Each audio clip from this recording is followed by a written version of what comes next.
Hola.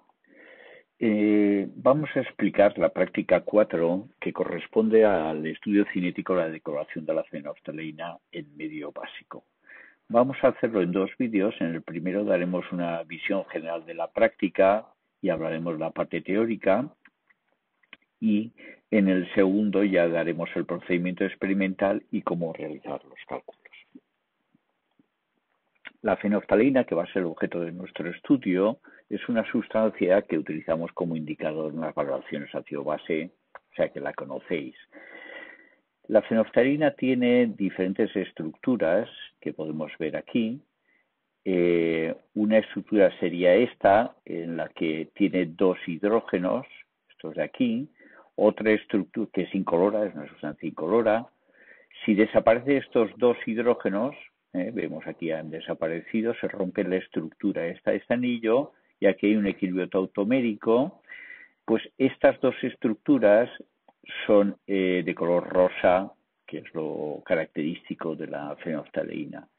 Pero después también hay otra estructura que, si entra un grupo OH sobre este carbono, esta molécula vuelve a ser incolora. Estas especies evidentemente dependen del pH, os habréis dado cuenta porque es un problema de protones y grupos OH. Cuando el pH es menor que 8, esta es la especie dominante. Cuando el pH está entre 8 y 10, esta es la especie dominante, y a pH superiores es esta de aquí. De hecho, nosotros, para realizar las valoraciones ácido-base, hacemos uso de estas dos especies. Cuando el pH tenemos, por ejemplo, en la evaluación ácido-base ponemos el acético abajo y arriba tenemos en la bureta la sosa. En el acético añadimos una gotita de fenolftaleína y, como es un medio ácido, es incoloro. A medida que vamos añadiendo la sosa, el pH va aumentando y llega un momento que esta especie es dominante y por eso aparece este color rosa. Lo que quiere decir que esta reacción que corresponde a este paso es una reacción rápida. Si fuese lenta, sería un problema a la hora de hacer valoraciones, pues si echamos una gota de sosa y tenemos que esperar 10 minutos para ver si se hace rosa, pues no sería muy práctico. Muchas veces, cuando hacemos estas valoraciones ácido-base, a un alumno, por darse el gusto de ver qué pasa, pues una vez ya ha llegado al punto de equivalencia, que ya tenemos rosa, le echan mucha más sosa de la bureta, casi la vacía, para verlo aquello aún más rosa. Y después coge el RMI y lo deja en la estantería, olvidándose de él. Y al cabo de un rato me viene y me dice, no entiendo, porque estaba rosa seguro y ahora está incolora. Yo estoy seguro que había llegado al punto de equivalencia, más aún me había pasado porque le había echado más sosa. Entonces, lo que ha pasado es lo siguiente, que teníamos esta especie, le hemos echado más sosa y teóricamente se transforma en esto de aquí. Bueno, teóricamente no, se transforma en esto. Lo que pasa es que la reacción es una reacción lenta. Por eso le sucedía a este alumno esto de dejarlo en la estantería, en el estante, y ver que al cabo de un rato es cuando se ha producido el cambio. Bueno, pues el objeto de nuestro estudio va a ser esta reacción lenta, porque la vamos a poder seguir experimentalmente. Bien, ¿cuál es el objetivo de nuestro experimento? Aquí tenemos nuestra reacción, la fenolftaleína, el hidróxido y esta forma de la fenolftaleína que es incolora. La velocidad de esta reacción se puede expresar de esta manera de aquí, donde aquí tenemos una constante de velocidad, la concentración de OH elevado al orden de reacción con respecto al OH, que le llamaremos M, por la concentración de la fenolftaleína elevado a N, que es el orden de reacción con respecto a la fenolftaleína. Pues el objetivo de nuestro experimento es determinar el valor de N, el valor de M y el valor de la constante. Si expresamos la velocidad en función de uno de los reactivos o del producto, en concreto lo vamos a hacer de la fenolftaleína porque nos interesa, la ecuación esta la podemos expresar de esta manera. Bueno, ¿cuál va a ser la estrategia para poder determinar la M, la K y la N? La estrategia va a ser inicialmente lo siguiente. vamos a trabajar en concentraciones de OH que sean mucho mayores que la concentración de la fenoftaleína. Si sucede esto, ¿qué va a pasar? Que a lo largo de la reacción, aparentemente, la concentración de OH va a permanecer constante. Por ejemplo, os voy a poner un ejemplo. Imaginemos que ponemos 1.010.000 moléculas de OH en un recipiente y ponemos 10 moléculas de fenoftaleína junto a estas. Pues al final de la reacción de fenoftaleína no quedará nada, habrán desaparecido esas 10 y de OH quedarán 1.000.000, porque había 1.010.000, le restamos 10, queda 1.000.000. Por tanto, el OH ha pasado de estar a tener 1.010.000 a tener 1.000.000. Eso es aproximadamente lo mismo. Estoy seguro que si a vosotros dan 1.000.000 de euros y os dan 1.010.000, os da lo mismo 1.000.000 que 1.010.000, porque es exactamente lo mismo. Podemos considerarlo que en nuestro experimento la concentración de OH no ha cambiado, el número de moléculas de OH no han cambiado. Bien, si hacemos esto, tenemos en cuenta esto, pues entonces el OH sería constante a lo largo de nuestra reacción y como M y K son constantes, podemos agrupar todo esto en una constante aparente que llamaremos K1. Llamamos aparente porque en cierta manera la hemos forzado nosotros al trabajar esa concentración de OH tan alta. Bien, si tenemos esto de aquí, tendríamos que saber cuánto vale N. Pero bueno, resulta que alguien que es amable nos ha dicho, porque si no en el laboratorio no tendríamos tiempo de hacer todo, que seguramente N valga 1. Lo único que tenemos que hacer es comprobar si es así. Pues bueno, si N vale 1, al integrar esta ecuación, obtenemos esta de aquí. Esto es una ecuación diferencial que se puede integrar, que en teoría ya lo veréis si no lo habéis visto, y se obtiene esta de aquí. Esta ecuación nos está diciendo que, porque esto es la ecuación de una recta, que si representamos nuestros datos experimentales de la siguiente manera, pero un momento, si representamos logaritmo neperiano de la concentración de fenoftaleína a lo largo del tiempo, si representamos nuestros datos experimentales y n es igual a 1, nuestros datos experimentales tienen que formar una recta. Como veis, es cierto que forman una recta en esto que he pintado yo, que es un dibujo artístico. Bueno, seguidamente, además es una recta, fijaros que la y sería el logaritmo neperiano de p, la x es el t, pero además me está diciendo que la pendiente de la recta tiene que ser menos k y la ordenada en el origen logaritmo neperiano. Pues bueno, lo que haremos es hacer con Excel una regresión lineal sobre estos datos experimentales y obtener el valor de la pendiente, con lo cual sabríamos K1. Bien, ya tenemos aquí K1, que sabemos que es igual a K, porque lo hemos visto, lo hemos hecho aquí, K1 es igual a K por concentración de OH elevado a M, pero pensar que nuestro objetivo es determinar M y K, y sabemos el valor de K1, pues bueno, sería, después lo veremos más detenidamente, pero la clave sería repetir el experimento a diferentes concentraciones de OH, porque fijaros, para cada concentración de OH, K1 cambiará. Pues lo haremos siempre que cumplan esta condición. Haremos, por ejemplo, 4 experimentos a diferentes concentraciones de OH y con ellos seremos capaces de determinar Km. Ya lo veremos más detenidamente después, pero el objetivo al final va a ser determinar Km. Bien, ¿cómo podemos seguir la concentración? Porque claro, nosotros lo que tenemos que hacer es medir experimentalmente la concentración a diferentes tiempos. Para ello, vamos a hacer uso de una característica de la fenoftaleína. La fenoftaleína, dependiendo en qué forma está, tiene color. Empezamos teniendo la fenoftaleína en medio básico de color rosa y a medida que avanza la reacción va perdiendo color.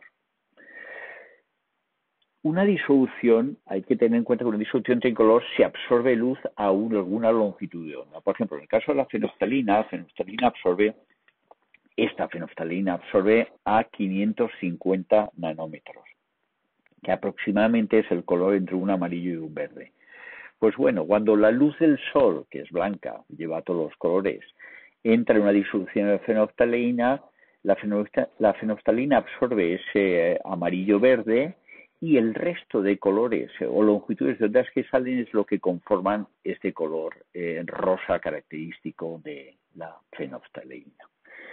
Bien, pues por tanto, si hacemos uso de un espectrofotómetro que mide la luz absorbida por una muestra, vamos a ser capaces, en cierta manera, de seguir la evolución de esa reacción. ¿Cómo? Bueno, primero vamos a explicar un espectrofotómetro cómo funciona, aunque de técnica supongo que lo sabréis. Tenemos aquí una bombilla que emite a muchas longitudes de onda, tenemos un filtro que deja pasar solo la longitud de onda que nos interesa estudiar, en el caso de la fenolftaleína sería la de 550 nanómetros.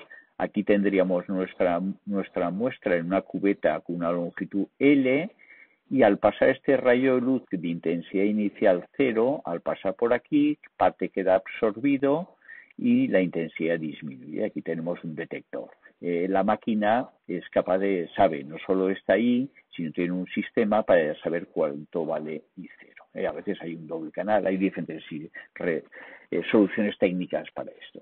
Pero este es el esquema. La máquina al final va a saber, el espectrofotómetro sabrá la intensidad final y la inicial. ¿De acuerdo? Bien, pues hay una magnitud que se llama absorbancia, que se define de esta manera, menos logaritmo de I partido por I0. Como el espectrofotómetro sabe el valor de I0, directamente nos puede dar en la pantalla el valor de la absorbancia. Para que tengamos una idea de los valores, en el caso de que tuviésemos aquí un cuerpo totalmente transparente, claro, si fuese totalmente transparente y coincidiría con I0, esto daría 1, logaritmo de 1 es 0. Aquí la absorbancia, claro, la palabra ya lo dice, no absorbe nada. Imaginemos que ponemos aquí un cuerpo opaco, que no deja pasar nada, lo es como si absorbiese todo. Bueno, pues entonces en este caso I es 0 y el resultado del logaritmo, al final con este signo menos, sería una absorbancia infinita. En efecto, no deja pasar nada. De hecho, estos dos valores son importantes porque antes de empezar a hacer una medida real, hay que calibrar el aparato y hay que indicarle esos dos valores.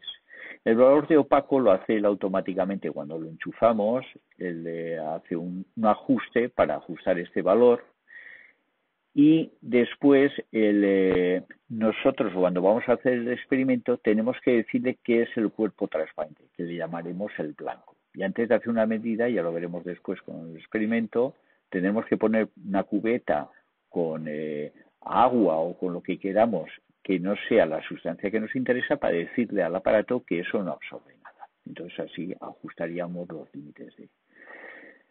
Bueno, por otro lado, seguramente conocéis la ley de Lambert-Beer. La ley de Lambert-Beer nos dice que la absorbancia esta, que mediremos, es proporcional a una constante que se llama el coeficiente de extinción molar, que es una característica de cada sustancia y de la longitud de onda que estamos trabajando. Cuando mayor es el coeficiente de extinción molar, significa que esta sustancia absorbe más a esa longitud de onda. De la longitud de la cubeta, evidentemente, cuanto más ancha es la cubeta, más va a absorber, y de la concentración de la sustancia que absorbe. Cuanto más concentrado esté, por ejemplo, en nuestro caso, de fenolftaleína, pues más, la absorbancia va a ser mayor. Como veis, ya tenemos la conexión que buscábamos, porque nosotros estamos interesados en seguir la concentración a lo largo del tiempo. Pues a través de esta ecuación lo podemos hacer. Además, aquí tenemos de nuevo la ecuación que habíamos puesto en la transparencia anterior, donde veíamos que si era de orden 1 tendría que cumplir esto. Si donde pone concentración sustituimos, usando la ecuación de Lambert-Beer, por absorbancias, fijaros aquí concentración la despejamos, me quedaría concentración es igual a absorbancia partido por epsilon L. Si esto lo introducimos en esta ecuación, obtenemos esta ecuación que observemos que epsilon L ha desaparecido. O sea que no necesitamos. Por tanto, fijaros que nuestro objetivo inicialmente era determinar el valor de K1.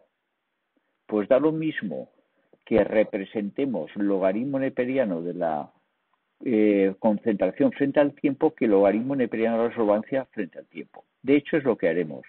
Nosotros mediremos esto experimentalmente y veremos cómo varía el logaritmo neperiano de la solvancia frente al tiempo, y de la pendiente de esta recta seremos capaces de determinar K1, que es nuestro objetivo intermedio que necesitamos. Bueno, vamos a explicar entonces, una vez que tenemos una idea general, cuál va a ser los diferentes pasos, en líneas generales. En el segundo vídeo explicaremos un poco mejor el procedimiento experimental.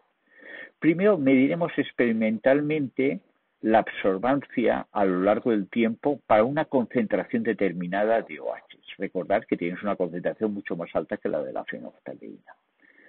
Seguidamente, como habremos medido estas absorbancias, calcularemos logaritmo neperiano de absorbancias y representaremos frente al tiempo. Si nuestra reacción es de orden 1, que nos han dicho que es de orden 1 con respecto a la fenolftaleína, tiene que cumplir esta ecuación que dice que los puntos tienen que formar una recta. Ya os avanzo que va a dar el resultado, porque si no, no podríamos continuar. Entonces, sabemos que es de orden 1, veremos que nuestros puntos forman una recta. Pero además, haciendo uso de Excel, ajustaremos estos puntos por regresión lineal a una recta, y del resultado del Excel podremos determinar cuánto vale la pendiente. Que la pendiente es precisamente K1. Obtendremos K1 de la regresión lineal. Bien, ya tenemos un valor de K1, pero recordad que nuestro experimento está hecho todo para determinar el valor de K y M. Entonces lo que haremos es repetir esto de aquí de nuevo, pero para otra concentración de OH, y obtendremos otro valor de K1. Y así lo haremos varias veces hasta... Lo vamos a hacer 4 veces, tendremos 4 valores de OH, o sea que vamos a hacer 4 reacciones y 4 valores de K1. Seguidamente, si aplicamos logaritmos a esta expresión de aquí, tendríamos logaritmo neperiano de K1 es igual a logaritmo neperiano de un producto, suma de logaritmos. Si es la M que estaba aquí, puede pasar allá. ¿Qué me está diciendo esta ecuación? Que si yo cojo mis datos estos de aquí y represento el logaritmo neperiano de K1 frente al logaritmo neperiano de OH, mis puntos, estos 4 puntos, tienen que formar una recta, cuya pendiente sería M y cuya ordenada en el origen sería logaritmo neperiano de K. Entonces, ¿qué hago yo? Yo haremos esta representación con Excel y después haremos una regresión lineal, que al final es un procedimiento matemático que nos permite encontrar cuál es la mejor recta que se ajusta a este punto y que nos da la ecuación de la recta, de la cual podemos determinar M y logaritmo neperiano de K. Bueno, después continuamos con el segundo vídeo. Bueno, antes de decir que, perdonad, que la velocidad es nuestro objetivo, con esto ya tendríamos todo. Tendríamos K, que era aquí, M de aquí, y N, porque nos han dicho que de tipo 1, con lo cual el objetivo de la práctica estaría cumplido. Ahora sí, pasaremos al segundo.